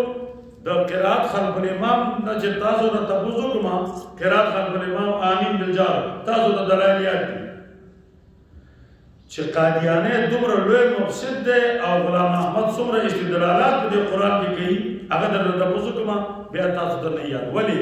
دې ته موږ اعتبار نه کوو بس ختم نبوت زنده باد ختم نبوت زنده باد درایل خو زده کړه ختم نبوت زموږ چې دا کوم استادان دي دا ترجمه کوي څه غلطي د دې نه ده دغه خلقو مخنیوی پکار دی د شیعګانو مخنیوی پکار دی خلقو عقیده خرابوي د قادیانیانو اهم مخنیوی پکار دی عقیده دوی خرابوي چې د 2005 کې چېرته الله وصایا صاحب راغلی و دی دغه د ختم نبوت کورس شروع کړی و دی نوامنډۍ کې ما په هغه کې شرکت کړی او بیا مې ټول خبرې لیکلې وې نو کتابچه ما سره ورته ډېر خوشحاله وم خو لیکن په قرآن کې چې کوم استدلالات دي او هغه د قادیانیان کوي نو هغه بیا د هغې نه ناشنا دي هغه دپاره به د قرآن کې تاسو سوچ کوئ چې کوم کوم ځایونو کې د استدلال کوي زه د هغې چې دغه کومه یو مې درته ووایي تاسو شمار یې ټول چې قرآن کې تر اخره پورې به څومره ځایونو کې موږ د دوی د استدلالاتو جواب کوو چې دوی په کوم ځای کې استدلال کوي ما ته به رد کوو هسې بې ځایه نه وبالآخرة هم یوقنون غلام احمد وایي وبالآخرة متقیانو سره پنځم صفت دا دی چې دوی وبالآخرة وبالرسالة الآخرة په آخري رسالت باندې ایمان راوړي وایي آخري رسالت دا ځواب رسالت آخرت اور خو ته موږ وایو چې کوروراني بچیا ته خو وایې چې ستا اصلي عقیده ماته معلوم ده اصلي څه ده تو وایې رسالت او نبوت ودرېږي نه او دا را روان دی نو ته د کوم ځای نه اخري شي کېدای شي تا پسې نور را روان نو ته خو چې ته دا اخري ورته مه وایې دی خپل ته دی نو ستا په اخري نه دی ځکه چې ته ختمه نه ختم نبوت نه منې نو چې ختم نبوت نه منې نو ته وبالآخرت ځان ته ولې اشاره کوي چې زه یم کېدای شي وبالرسالة الآخرة آخري چې ته امام مهدي صاحب په زمانه کې څوک راشي ته ولې کوي او دیم الزامي جواب دا دی تحقیقي جواب چې وبالرسالة الآخرة وبالآخرة د آخرت اسم صفتی دی خو لیکن دا مشهور شوی دی اوس بالآخرة بالساعة الآخرة باليوم الآخر هغه وروستنی ورځ او وروستنی ساعت چې هغه د آخرت هغه د قیامت دی نو دې دپاره به موصوف ته وباسې وبالساعة الآخرة قرآن در اول نه تر آخره پورې احادیث مبارکه د ریاض الصالحین تر بخاري پورې چېرته ماته وښیه قادیانیه لعینه چې وبالآخرة دپاره صفت موصوف رسالت چې ته راغلی دا ګرځه دا میدان زه به ستا خبره ومنم نو چېرته هم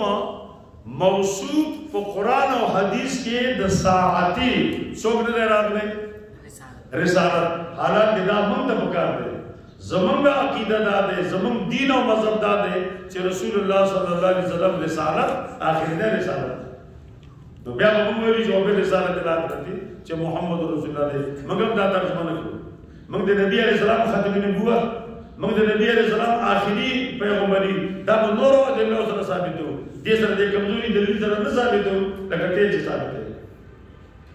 تو وبالرسالة الآخرة وبالرسالة الآخرة تا چې در موصوف نشته بلکې د آخرت موصوف الساعة الآخرة دی چېرته نشته بل ځای کې راته وښیه چې زه ومنم وبالآخرة بالساعة الآخرة دوين بالنبوة الآخرة أو بالرسالة الآخرة دوار تقديرنا ده دروي خبر بوش نه پېښ دلته دا ډېر لوی رجیل خزانو په دغه کې په قبري باغ ورتوي مردان کې اوسه هلته لایبرری وای دي سایانو دومره راځي هغه لایبرری کې به یو کس ناس کو زه ورکوټر نو دا طالبان متل چې شیطانان ته پاره نه بوتل چې 2 منټه به کې ناستل چې څومره اعتراضونه به کړی هغه په ټول جوابونه مو کړل او به ته په قرآن باندې اعتراض وکړ طالب بدلا سره پاسه خپل طرف نه جوابونه مو کړل او بیا په قرآن اعتراضونه وکړل بس د حالت کې زمیان لپاره د اجازه نه ده حاصل او طالبان به دلته وګورئ نو ماده خکې چې طالبانو ته پته ولګي چې زموږ د دین دی او د دې دین دفاع غواړي او دفاع چې دنه په دلایل سره په جنگ باندې نه کیږي چې سړی به په کوته راوغلو گزار به باندې گزار به سره کوي جواب ته موقع وبالساعة الآخرة لا بالنبوة الآخرة لا بالرسالة الآخرة يوقنون دوی یقین ساتي دوی یقین کوي په ورستنی ساعت باندې دوی یقین کوي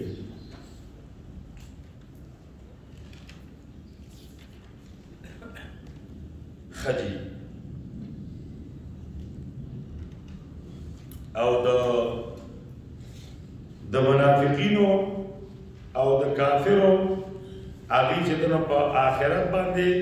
د دې یقین نشته د مخکینی آیت کې رد شو په اهل کتاب باندې تفسیر قرطبی او حدیث لیکلی ابن کثیر لیکلی چې یؤمنون بالغیب اهل کتاب مفهوم دا شي یقیمون الصلاة دا کار مونږ کوو ومما رزقناهم ينفقون من خوب خیراتونه کوو رد په دې ځای کې راغلی والذين يؤمنون بما أنزل إليك وما أنزل من قبلك وبالآخرة هم يوقنون دي بات په دې کې نو دی خو وی چې نؤمن بما أنزل علينا ونكفر ما وراءه نو موږ چې کوم کتاب موږ راکړی شوی په هغه به ایمان وي زمونږ د کتاب نه غیر ما ورا باندې زمونږ ایمان نشته الله فرمایي دا متقی صفت ده که نه دا به ایمانان متقیان دي دوی خو صرف خپل کتاب باندې ایمان راوړي او متقیان په خپل کتاب هم ایمان راوړي په نورو کتابونو هم ایمان راوړي خو لیکن په صحیفو باندې اجمالا ایمان په تورات او انجیل باندې اجمالا ایمان کاغی منصوب دی نو منصوب دی وی خو ایمان منافی د نصر سره ونه ده منصوب دی خو د الله طرف نه نازل شوی دی البته موجوده اناجیل اربعه او موجوده تورات ثلاثه دا ورونه چې د الله کتابونه نه دي کوم چې نازل شي هغه د الله طرف نه نازل هغه چې نو دی محرم کړی دومره ایمان زمونږه هغه باندې اجمالا نشته او تاسو ته چې قرآن باندې ایمان دي اجمالا هم تفصیلا هم وبالآخرة هم يوقنون بآخرت باندې دوی یقین لري یقین اعتقاد جازمه ثابته راسخه مطابق دواقع ما خو مخکې دا خیال و چې یو تفسیر داری کړی خو بیا مې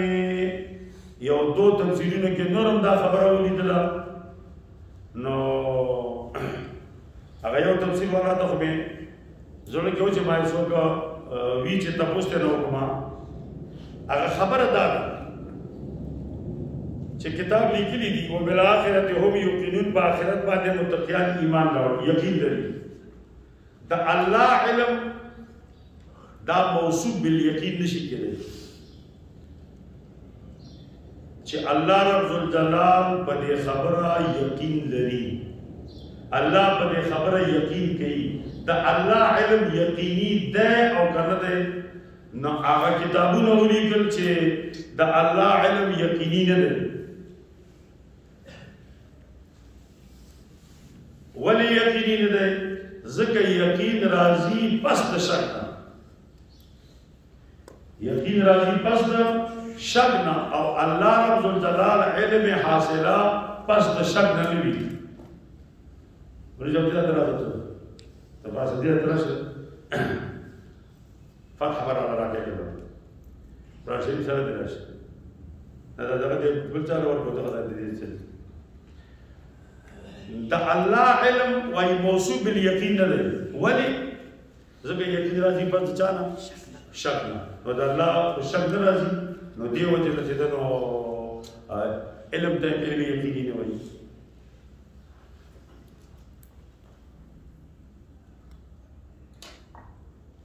چونکه دا خبره صدا سے اعتقادی دا دلیل سے اعتقادی نه ده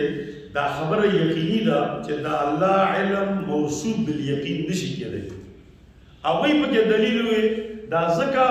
چې دا الله علم یقیني ځکه نه ده چې یقین راځي پس د شک او دا الله شک نه وي شک تردد ته وایي نو دا الله علم هم یقیني نشي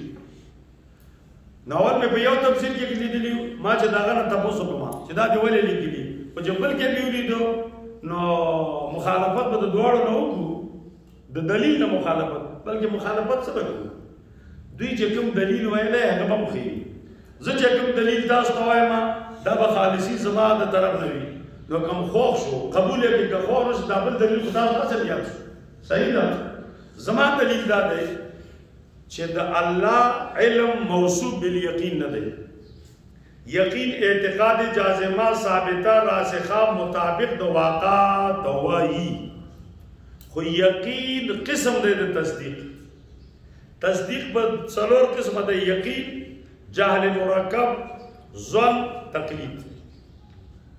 نو یقین د چا قسم شو د تصدیق هر مقسم مرعی وي په اقسام کې هر مقسم مرعی په اقسام کې نو یقین کې با تصدیق وی ولیکن تصدیق قسم دی د تصور او تصور او تصدیق قسمین دي د علم او تاسو د ورکوټي کتاب نه تر آخر کتابونو پورې د منطق او د معقولات ویلي چې تصور او تصدیق قسمونه دي د علم حصولي او بیا د علم حصولي حادث وإلا فيلزم عدم الانحصار المقسم في الأقسام لكن الطالبات فالمقدم مثله نوع تصور او تصدیق د چا قسمونه دي د علم حصولي حادث بیا اختلاف شته د مذاهب دی او د محققینو چې د علم حصولي مطلق اقسام دي که د علم حصولي حادث اقسام دي کوم محققین دي هغه وایي د علم حصولي مطلق اقسام دي او بشریان وایي چې علم حصولي حادث نو علم سره په دوه قاعده لګي یو حصولي بل حادث بل یو وایي چې نه دا حادث نه لګوا علم حصولي سره لګوا علم حصولي قسمونه شو دوه یو تصور او بل تصدیق او د حصولي قسم خو دي اقسام دي او علم حصولي قسیم او مقابل د علم حضوری او علم حضوری او علم حصولی دواړه قسمونه دي د علمون نو پر علمون مقسم لاندې دوه اقسام راغله حضوری او بل څوک حصولی حصولی چې دنو راغې تصور او تصدیق تا تصدیق چې دنو راغې یقین تا نو یقین بار مقسم څوک شو علم حصولی علم حصولی او علم حصولی په مقابل کې کوم علم دی علم حصولی دا الله رب الجلال علم په خپل ذات په خپل صفاتو په خپل مخلوقاتو باندې هغه علم حصولی دی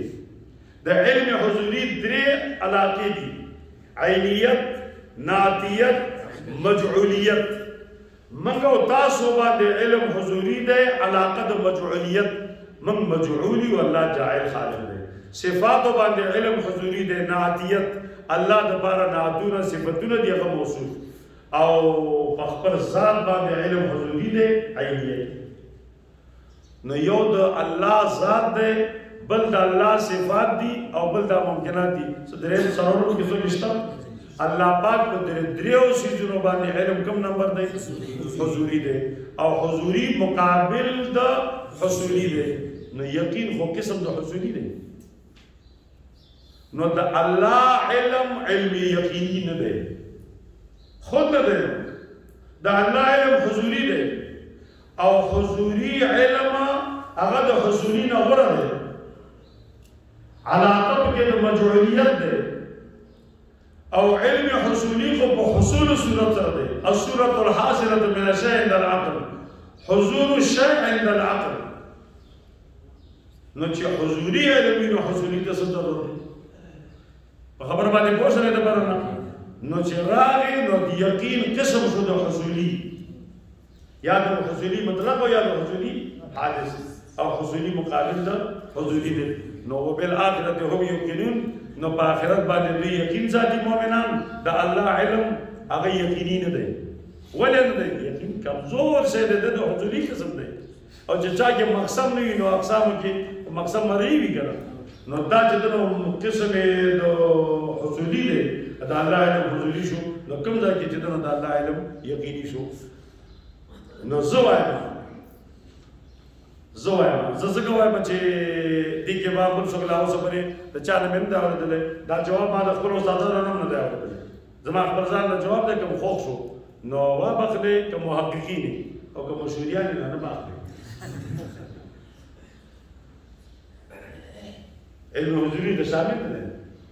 خیال مې ورته رسېده نو بالآخرت هم یقینون د الله علم به علم یقیني ځکه نه وي چې یقین قسم د حضوري دی مړه د الله علم به څه شی دی حضوري دی که یقیني شي نو د الله علم به حصولي شي ولې به حصولي شي ځکه هر قسم کې مرعي وي برنی څوک مقصد نو مقصد به حصولي وو نو الله علم به حصولي شي دې دپاره نو دې وجې نه دغه خبره مې نه ده خوښه چې د الله علم یقیني ځکه دی ځکه نه دی چې یقین بعد شک دی د نبي علیه الصلاة والسلام چې څومره دا یقیني مقدمات دي انا رسول او محمد رسول الله دا قضیه نه کړه تصدیق د نبی صلی الله علیه وسلم په دې باندې یقین دا په بس د شک نه راغلی څه خیال دی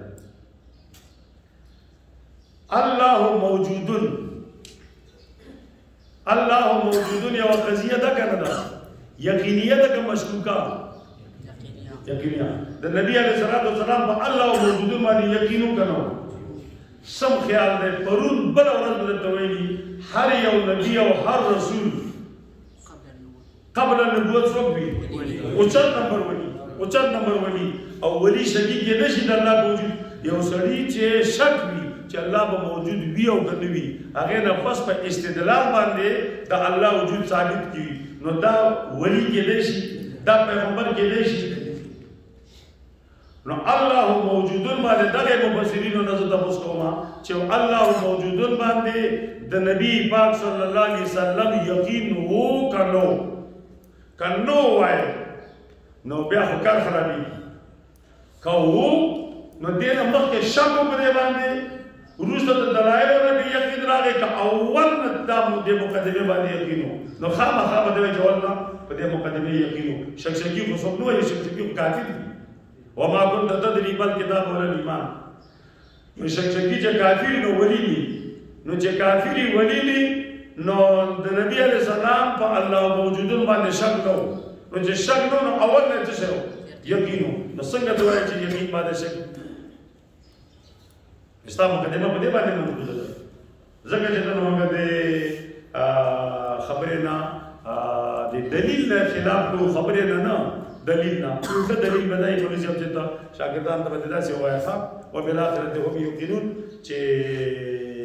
یقین قسم د علم حصولی دی او د الله علم څه دی حصولی او چا چې ویلي چې علم یقین بعد شک وي نو الله موجودون د نبی علیه السلام کې به تر تاسو کې چې بعد شک راغلی دی او کې انتظام دی یقین دی نو پته به بیا وځي ماشاءالله دا سره سپوږ او طالب چې په سبق باندې پوښي او د خبرې په خود باندې پوښي نو هغه وایي چې هغه ماشاءالله او چې دا څه کله نه دی وایي نو دا څه خبره به چې نو چې دا بل ځای کې چې دا وورو چې دا بل ځای کې چې اورغه خلک خاور باندې کړی دي ګوره او دا سره ما اخر کې پوری پته ده چې خدا باندې خبره به چې نو ما د باز زه د 20 سال په استادان دي ما د تاسو چې دا غزو دا میدان دا په سوشل میډیا خبره دا خالصي زما زنده خبره کېدې شي زما د خبرې موافق یا زما دا خبره موافق شوی د نورو اساتذو سره هغه هم دا خبره کړې او ما هم کړله خو زه په دې کې د هیڅ چا مخالف نه یم دا د خپل ځان خبره نو ځکه مې تاسو ته کوم خوښه شو واخلې خو بیا مې آخر کې وې چې چا مخ خېټ نه غو مشوري ځکه چې دوره تحقیق او دوره دلایل معلوم شي ټول باندې پوه شو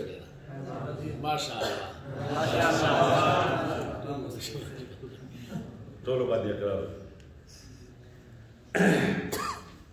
اولئک علی هدى من ربهم واولئک هم المفلحون اولئک علی هدى من ربهم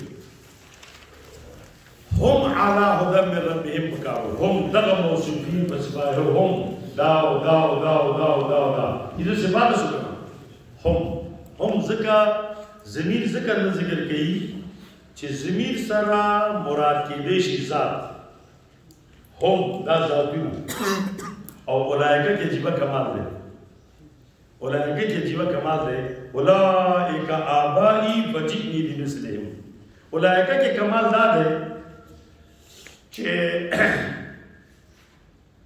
اشاره بکې د ذاتونو ته خو ذات بما هو ذات نه بلکې دا ذاتونه چې موصوفي په دې صفاتو سره زوايما چې الکا شابه یو کس راشي او ما ته وایي چې دې طلباو تاسو اکرام کوم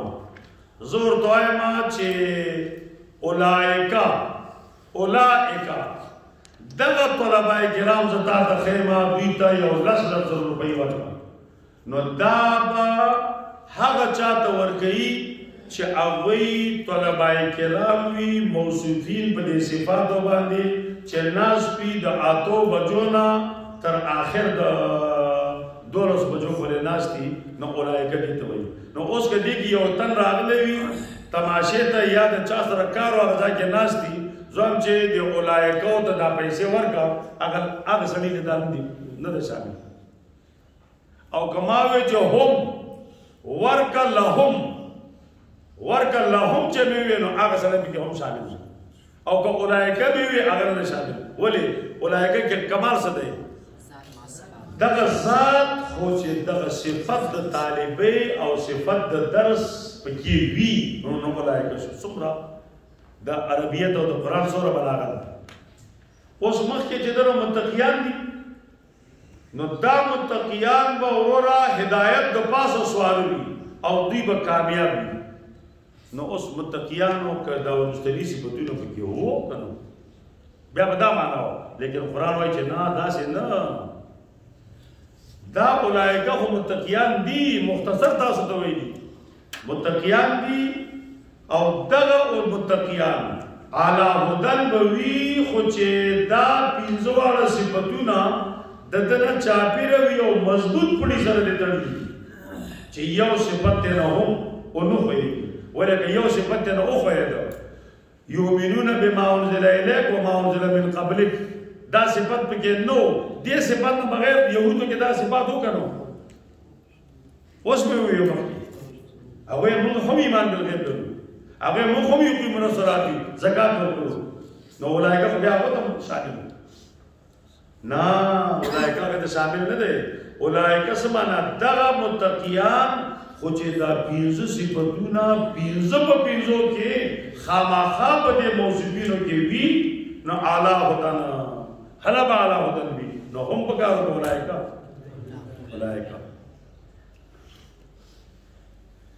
چونکه قرآن وسیع و بلیغ کتاب دی تاسو نه کچا تاسو کو چې چیرته تللی وي نو د قرآن ترجمه ته تللی وای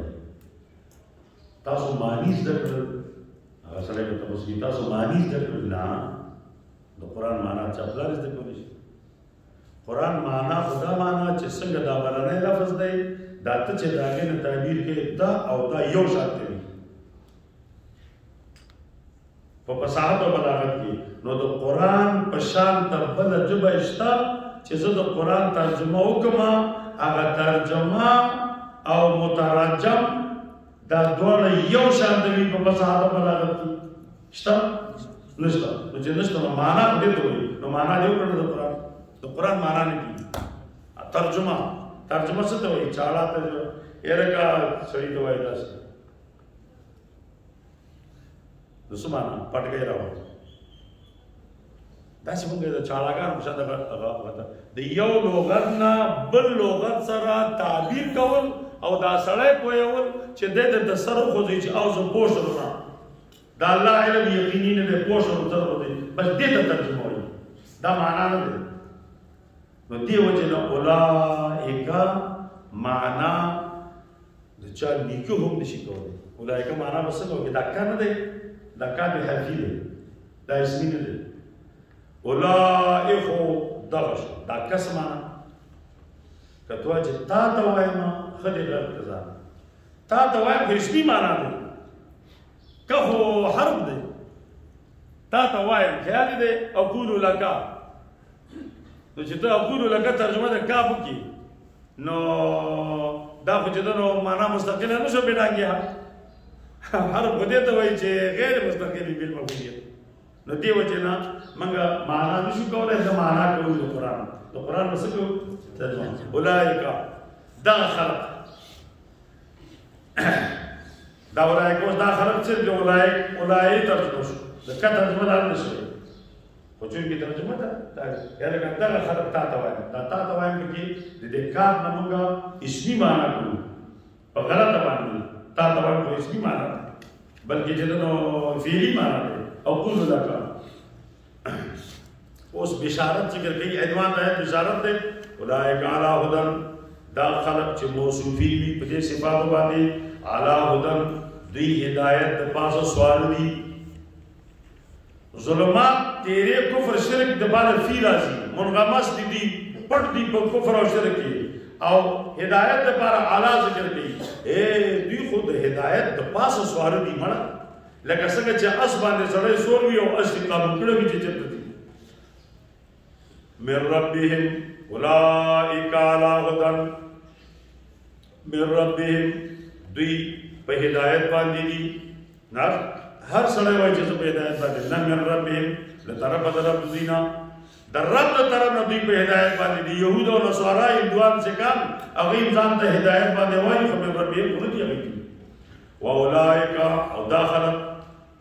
هم المفلحون امضی کامیاب دی هم المفلحون اولئک دا تاکید ده د مخینی اولئک لپاره هغه موقت او دا موقت او المفلحون دا خبر ده د مستنی اولئک لپاره نو چې خبر شو نو المفلحون دا خبر د اولئک معرفه المفلحون معرفه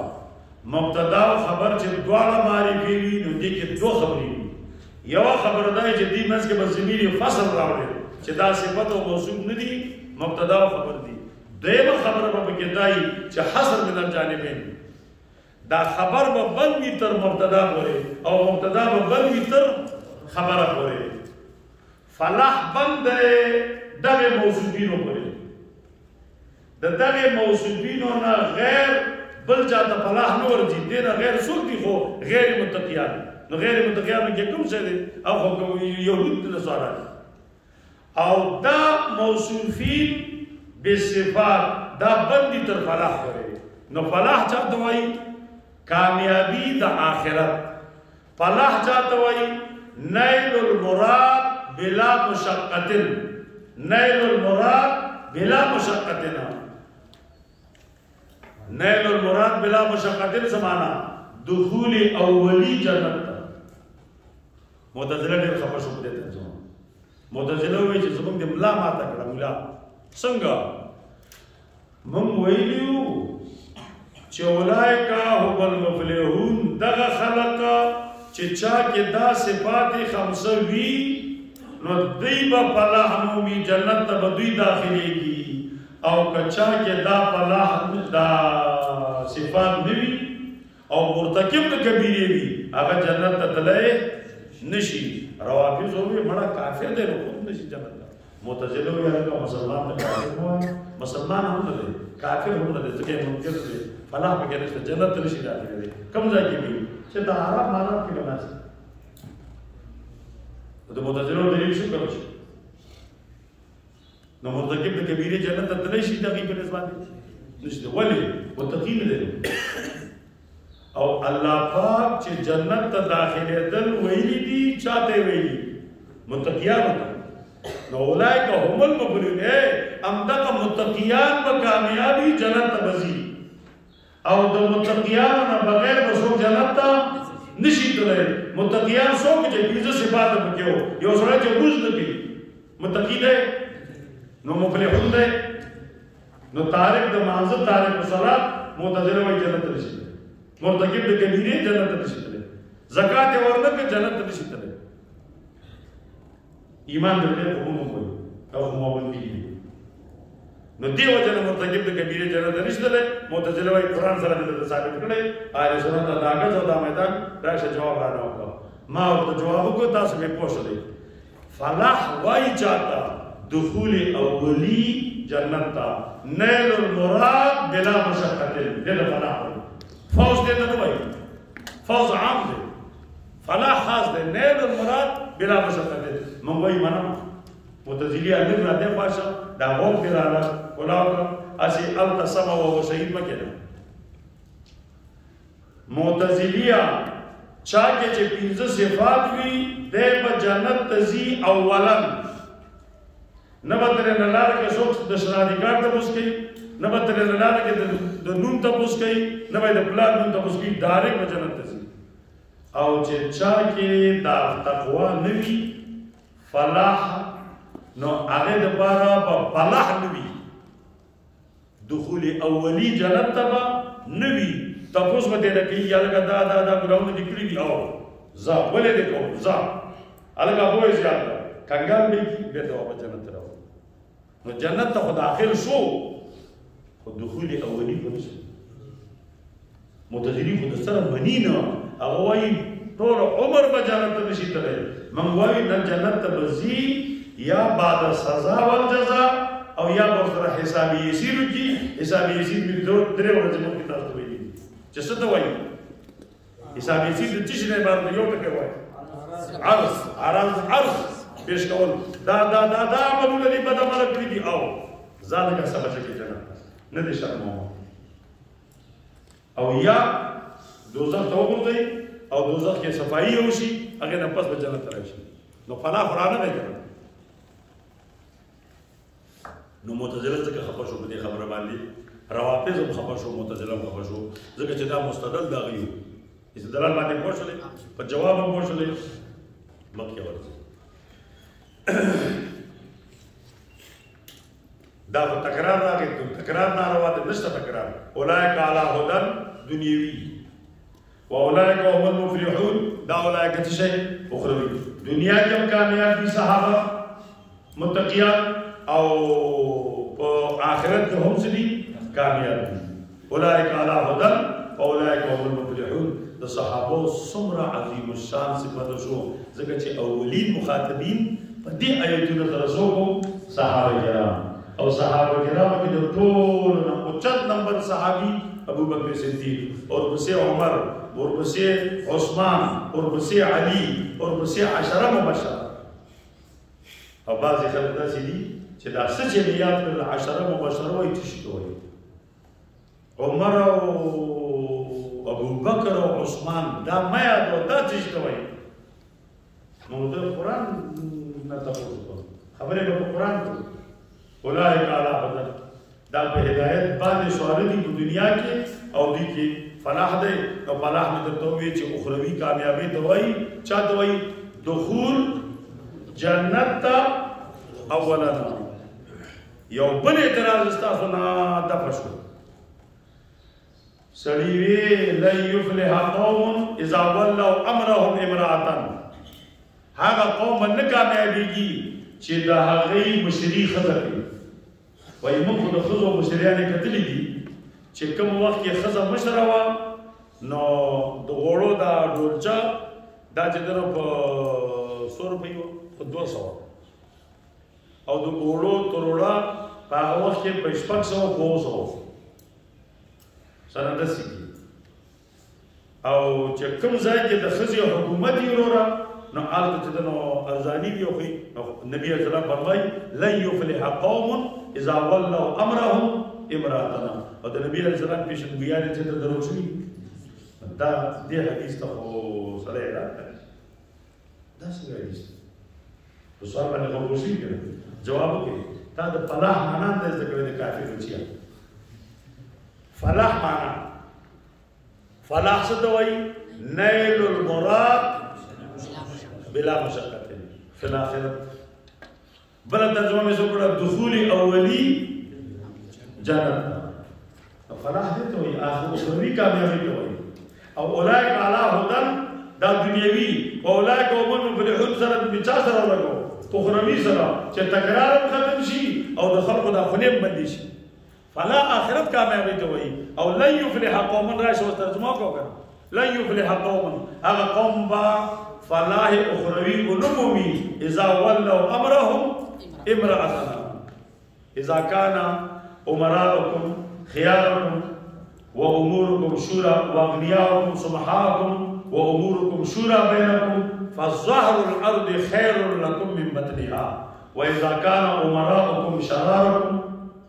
واغنياؤكم بخلاءكم واموركم الى نسائكم فظهر الارض رحمان بابا مقبره فظهر الارض رحمان بابا مقبره خير لكم من ظهرها لن يفلح قوم اذا ولوا امرهم امرأة باندې پوه شئ هغه آخرت سره تعلق ساتي دنیا کې د وړو ارزان وي او که چېرته ګران وي نو ټماټر ګران او ارزان دې ته فلاح نه وایي فلاح د آخرت سره تعلق ساتي لږ تفریح وکړئ